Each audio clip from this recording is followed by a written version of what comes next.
জানো চিপু, এত গমর একদমই ভালো লাগে না। আরে ওইটা গমর না, গরম হবে। চুপ!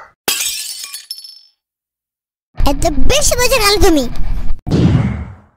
আচ্ছা ঠিক আছে, চুপ থাকলাম। জানো শিপু, আমি একটা সিদ্ধান্ত নিয়েছি। ওরে বাবা, তাই নাকি? কি এমন কঠিন সিদ্ধান্ত শুনি? আমি সূর্য মামার সাথে সম্পর্ক নষ্ট করে ফেলবো। আরে ওইটা স্বপ্নর কোনা, সম্পর্ক হবে। বেশি বুঝো তুমি। যাই হোক, সূর্য মামার সাথে সম্পর্ক নষ্ট করবা কেন?